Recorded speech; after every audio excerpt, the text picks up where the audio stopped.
Minhas amigas, a paz seja conosco. Era o ano de 1999. Eu recebi um convite por telefone do digno trabalhador do Instituto de Cultura Espírita de Itabuna, o senhor José Neto, João Batista Neto, para fazer parte de uma caravana em que ele havia alugado um ônibus com 50 lugares e pretendia, naquele início de quinta-feira, começo de carnaval, deslocar 50 trabalhadores espíritas da cidade de Itabuna e de Ilhéus para o Triângulo Mineiro. O objetivo não era só fugir do fastígio ilusório de Momo, que em nosso estado, durante 8 dias, arremete as pessoas na loucura e na dissipação dos sentimentos. A proposta também era visitar o Triângulo Mineiro e ali conhecermos várias cidades e atividades espíritas nestas cidades realizadas. Reservando-nos uma vaga, de maneira gentil, o querido irmão, cuja amizade conosco remonta a quase 30 anos, convidou-nos e deslocamos-nos de quarta para quinta-feira, ali chegando pela manhã para Itabuna. E às 22 horas daquela quinta-feira, prévia de carnaval, saímos todos da Praça da Bandeira, ao lado da Prefeitura Municipal de Itabuna, com destino a Uberaba. Foram 23 horas de viagem, de modo que chegamos às 9 horas da noite, dia seguinte, sexta-feira, à pitoresca Uberaba. Ali, passamos ao descanso, todos estávamos exaustos. No sábado pela manhã, visitamos o pequeno comércio da pitoresca cidade. Sábado à tarde, fomos visitar o Centro Espírita Léon Denis, onde o seu presidente pediu-nos para dizer 20 minutos de uma exposição, comentando algum aspecto da obra de Allan Kardec. À noite, visitamos uma outra cidade. Veio o domingo e fomos para Peirópolis, visitar o extraordinário sítio arqueológico onde grandes dinossauros, animais pré-históricos foram descobertos em Peirópolis, demonstrando ali ser um dos acervos mais extraordinários da cultura animal ancestral em território brasileiro. Na parte da tarde, visitamos a enorme fazenda, praticamente constituída de ervas medicinais, de um grande tarefeiro, um trabalhador já desencarnado, que fazia daquelas ervas ungüentos, bálsamos, para curar as pessoas. Langerton Ferreira, que tivemos ainda a bênção de conhecer no corpo, no auge do seu trabalho mediúnico, inspirado por Eurípides Barçanufo de Sacramento e Dr. Adolfo Bezerra de Menezes Cavalcante. No domingo, nos utilizamos para visitar, a segunda-feira, melhor dizendo, visitamos durante o dia a cidade próxima de Uberlândia. E depois voltamos a Uberaba no final da tarde. E na noite de segunda-feira nos dirigimos para o Centro Espírita Aurélio Agostinho. Era ali que militava Celso Afonso de Almeida, médium, aposentado do Banco do Brasil e já desencarnado. Ali chegamos e encontramos um salão com as dimensões deste em que nos encontramos, onde cerca de 200 pessoas estavam sentadas e outras 180 estavam em pé, encostadas nas paredes ou nas colunas. Nos situamos numa lateral e por volta das 8 horas a atividade começou. Celso Afonso, sentado numa quina da mesa, entrou em transe e com o lápis numa velocidade vertiginosa psicografava sem parar. Na outra quina, Alguém foi até o meio do salão e perguntou-nos o nome. Respondi: o senhor está sendo chamado à mesa para fazer a palestra da noite, não nos moldes da Bahia. Na Bahia vocês falam por 60 minutos. Aqui, em 60 minutos, podemos ter 3 oradores. O senhor tem 20 minutos. Então eu fui e perguntei o tema, qualquer coisa que lhe inspire. E ao lado da mesa, sem qualquer microfone, eu dei-me conta de que estava diante de uma massa de pessoas aflitas, sedentas, sofridas. Eram mães, avós, tias, namorados, maridos, esposas, cujo foco não era o palestrante na quina da mesa. O olhar e a atenção estavam em Celso Afonso, e talvez passasse pela imaginação daquele povo, daquela massa, o pensamento sofrido de que aquele lápis correndo trouxesse o bilhete, o recado, a carta, a missiva, a epístola, o aceno do ente querido que a morte tragou.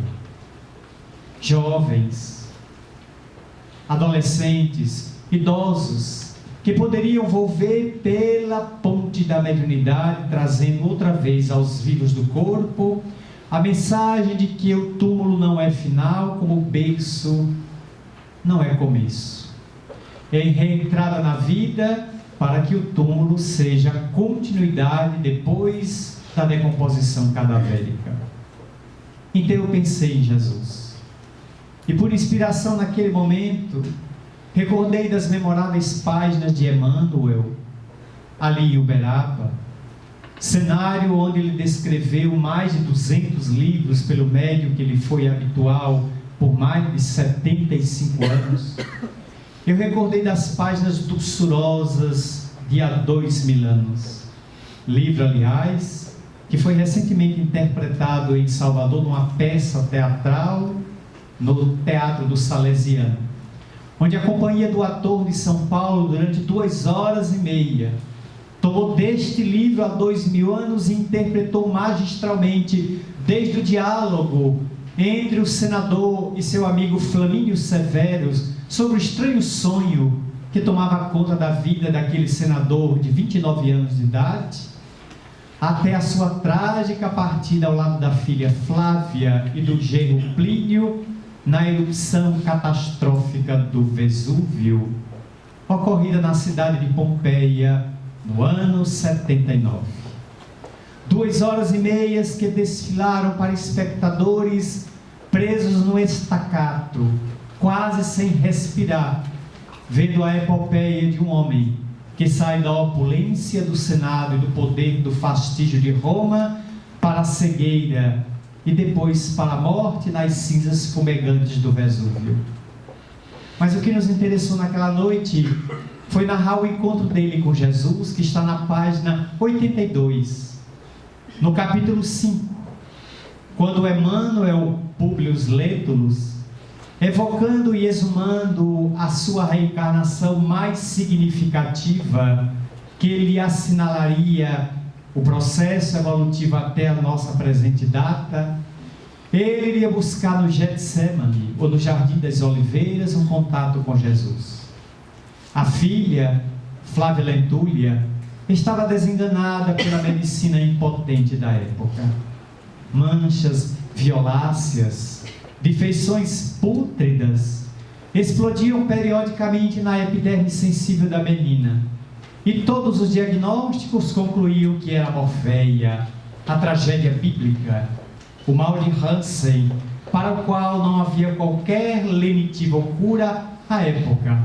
Apenas um pouco de leite de camela, misturado ao miolo de pão, como o próprio livro enfatiza, é que trazia periodicamente nas noites da agonia um alívio à epiderme em ferida aberta da menina. Desesperado com aquela possibilidade de perder a filha, ele então ouve falar de um homem notável, um homem bom, um homem doce, um homem que espalhava a esperança e tinha os olhos como se fossem 2 amêndoas, o cabelo era um trigal maduro. Suas mãos níveas, seus dentes alvos, seu sorriso quase melancólico, espargia uma alegria e um júbilo desconhecido na Israel subjugada. E ele era um homem calado, quase sempre visto chorar, raramente visto sorrir. Públio desce da sua cátedra, da sua feição senatorial de preposto de Tibério César nas regiões da Judéia, e vai buscar aquele homem no Getsemane, e o localiza por volta das 18 horas, no crepúsculo, quando o sol se esbatia por detrás das montanhas, calando a sua opulência para delegar o império à noite. Ali, Jesus encontra não com o homem superficial de estado, mas sim com o Pai cuja filha desvalida havia sido desenganada pela medicina impotente da época. Ele em espírito pede pela pequena, mas nenhuma palavra sai da sua garganta túrgida, que está travada diante da emoção de estar diante do Rei solar, o governador espiritual da terra. E Jesus, no rasgo de generosidade, de infinita bondade, roga ao Pai que cure a menina, mas aponta para Públio que aquilo representava agravo de responsabilidade para o seu processo evolutivo. Mais tarde você me procurará. Sou hoje teu instante, senador, mas preferiste o fastígio de César. Vai-se embora, e Públio só volta a si às 21 horas, do êxtase de joelhos em lágrimas, de ter contemplado face a face a figura de Jesus Cristo. A menina fica curada, e o livro vai descrever toda a sua trajetória, o drama do Calvário, a intercessão de Lívia junto ao psicopata Pôncio Pilatos, aquele tarado, aquele doente sexual que nutria um conflito na área da libido por aquela dama Patrícia, que jamais lhe deu qualquer possibilidade de qualquer arrobo afetivo, mantendo-se pulcra e nobre, até entregar a sua vida em holocausto, substituindo a serva Ana. Contei aquilo naquele episódio falando que Jesus é esperança. Se curou Flávia, o que não terá para aqueles que recorrem? A psicografia prosseguia. Depois de 20 minutos foi sucedido por outro orador, por uma terceira oradora, e às 9 horas interrompeu-se tudo. Celso Afonso sai do transe, ajusta o microfone e começa a ler as cartas psicografadas, e tem de ser ele, e só ele entendia a própria caligrafia, escrita em metade de folhas brancas, através do lápis. E ele lerá aquela noite 4 cartas. 2 eram de motociclistas, jovens, que a velocidade ou a embriaguez sobre o veículo das 2 rodas haviam arrebatado a vida nas tragédias do cotidiano, ali mesmo em Uberaba. Um deles escrevia para a avó, 6 meses depois de estourar a moto contra um poste, e vinha dizer à avó a gratidão que tinha daquela avó que o havia criado com imos de mãe, e vir ali atrás da sua primeira carta, após a tragédia que o arrebatou para o mundo espiritual no verdor dos 18 anos de idade. A terceira carta era de Jaime, um empresário de Curitiba, que vinha escrever para a dona Alessandra, sua viúva de 32 anos de idade, de olhos azuis que pareciam 2 safiras engastadas, na pele muito branca e no rosto muito triste. 2 filhos, Gabriel e Rafael, sendo que Rafael ele não conheceu o nascimento, porque desencarnou quando ela estava grávida, gestante do pequeno. Agora do mundo espiritual o via 2 anos depois. Jaime vinha dizer a sua querida Alé, nome da intimidade familiar, de que não culpasse a cunhada, que lhe ofereceu a carona no dia em que as toras de madeira se despencaram de um caminhão numa BR de Curitiba e atingiram o automóvel, matando-o. Que não culpasse a cunhada. Ele estava assinalado pela lei de causa e efeito de partir naquele dia, e seria daquela ou de uma outra maneira, mas que a vida continuava. E num rasgo de profundo amor, que somente o verdadeiro amor tem, ele dirá, numa das últimas frases que eu gravei na memória, a ler: eu sou hoje um homem morto. Você está na matéria com 2 filhos e com 32 anos de idade. Entre nós, o amor é inquebrantável, mas se surgir alguém em sua vida que possa ser para seu coração generoso e bom suporte, e para nossos filhos o pai que não logro mais ser por estar na invisibilidade, aceite o braço amigo. Não será rompimento da nossa aliança, mas necessidade no carreiro da evolução de nos sustentarmos mutuamente. Seja feliz, sempre seu esposo saudoso, Jaime. A 4ª carta era de uma menina, que hoje exumo da minha própria emoção, quase 15 anos depois, para descrever ao sabor da minha própria emotividade. Paizinho, muito obrigada por o senhor ter vindo a Uberaba. O senhor não sabe a minha alegria de estar escrevendo pela primeira vez após 9 meses em que morri, em que desencarnei. O senhor lembra nossa vida em Campinas, São Paulo? Eu era uma menina muito magra, pálida, qualquer esforço eu desmaiava. Até que a professora do colégio mandou chamar o senhor e disse: leve Luciana ao médico. Eu a retirei da aula de educação física porque ela não suporta o menor esforço. Ela corre alguns metros, arqueja, fica pálida como mármore de Carrara e desmaia. Aí o senhor me levou ao médico. E o pediatra pediu vários exames, biópsia, e constatou que nas minhas veias um adversário soez, traiçoeiro, sutil, me matava lentamente. A leucemia. Então o médico disse: vá a São Paulo, procure no Hospital das Clínicas, no setor de oncologia pediátrica. Pode ser que lá eles tenham um recurso para salvar sua filha. Há tantos medicamentos, químio, radioterapia para combater este adversário, talvez um transplante de medula. Então, paizinho, eu quero agradecer que o senhor vendeu o único carro que o senhor tinha, um Fusca azul, o nosso Fusca azul 1973. O senhor fez uma vaquinha entre os amigos, e com aquele dinheiro, eu e o senhor embarcamos de Campinas para São Paulo, atrás de uma cura que parecia tão promissora. Fui internada, começaram os exames que confirmaram tudo aquilo que o médico de Campinas já havia diagnosticado, e os médicos intensificaram o combate com as armas mais letais contra o adversário que me matava dia a dia, a químio e a radioterapia.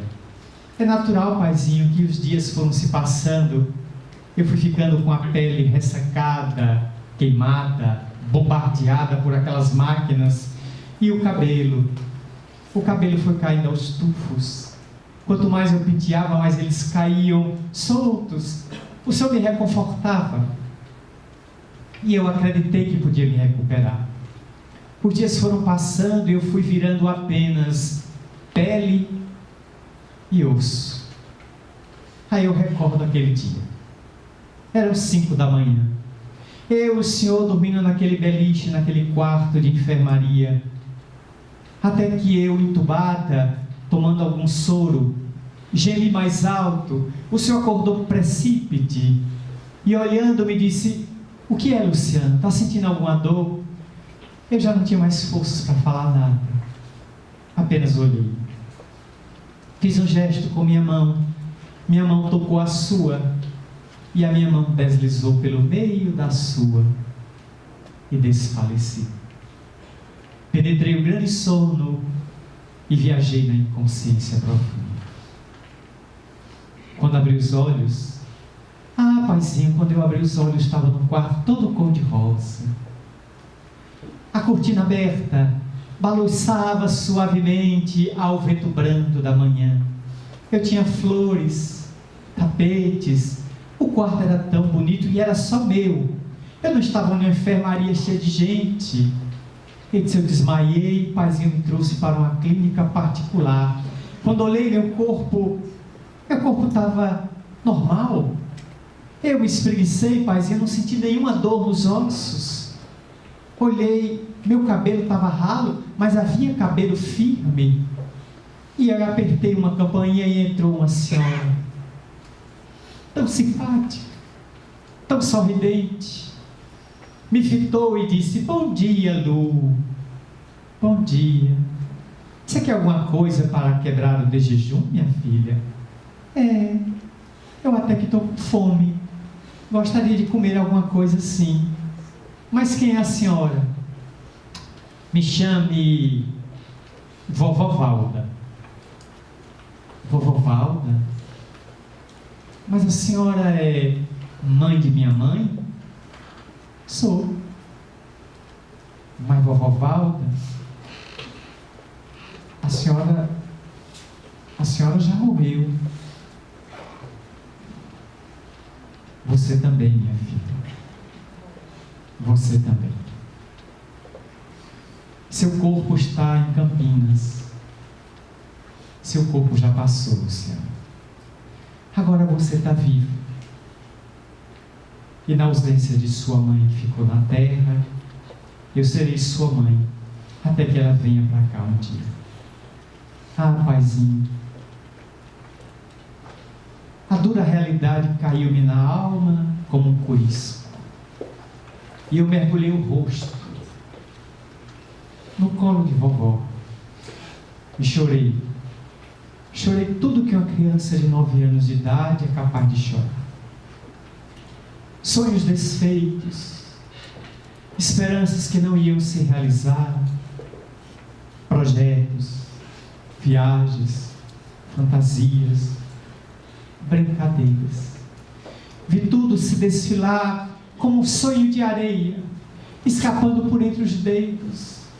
E vovó deixou que eu vazasse todas as lágrimas. Quando chorei tudo que tinha direito, ela disse, agora se recupere, minha filha. A vida continua. O câncer levou o corpo, mas não levou você. A vida continua.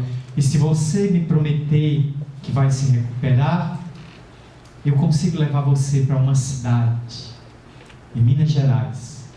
E a gente pode tomar a mão de um homem juntas e escrever uma carta ou um bilhete para sua mãe e para seu pai. Aí eu me reavivei. E 9 meses depois, paizinho, eu tenho a alegria de estar em Uberaba.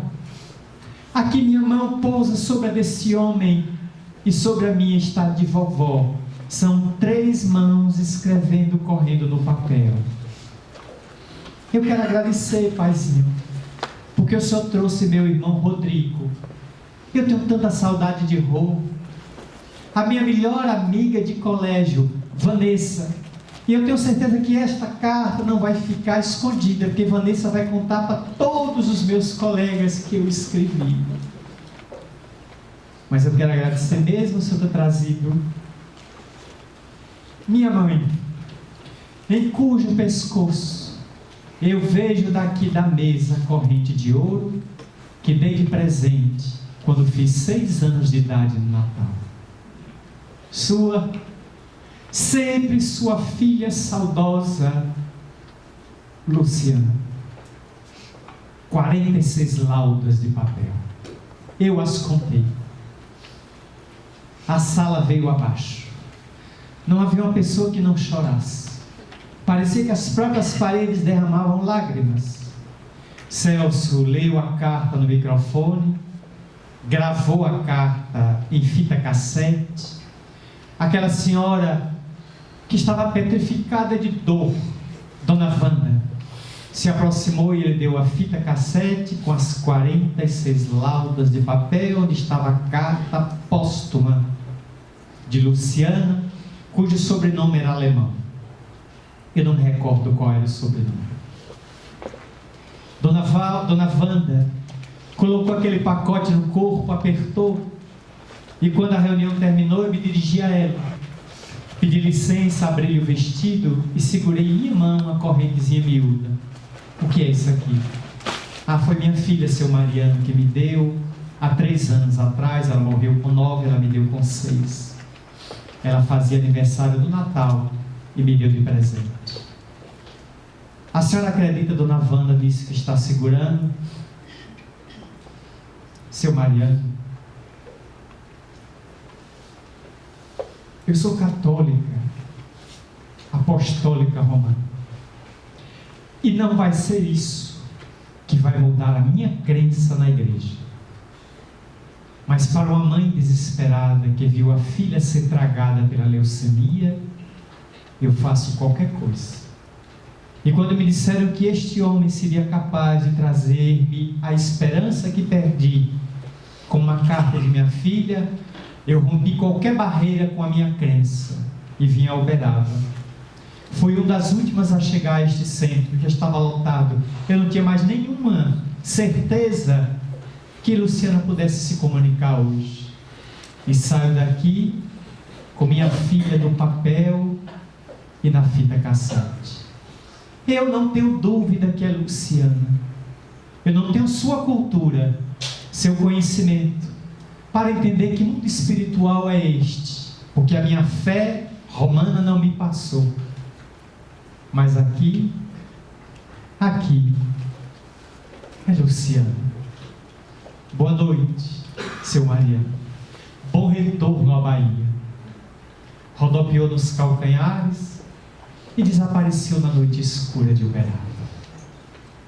Naquela noite, que ficou na minha memória como uma das noites mais significativas da minha descolorida existência, nós voltamos todos os 50 pessoas para o hotel em silêncio. Ninguém disse nada. Nos recolhemos aos nossos quartos, todos em silêncio para meditar. E eu pude ver a grandeza da doutrina que através da mediunidade demonstra a continuidade da vida. Nem céu, nem inferno, nem purgatório, nem limbo. Mundo espiritual, imediatamente após o mundo físico, não no além, aqui mesmo. Estamos cercados pela plateia do mais além, que na invisibilidade, mas não está na ausência. Estão presentes, apenas invisíveis ao olhar físico, mas de pé os mortos estão.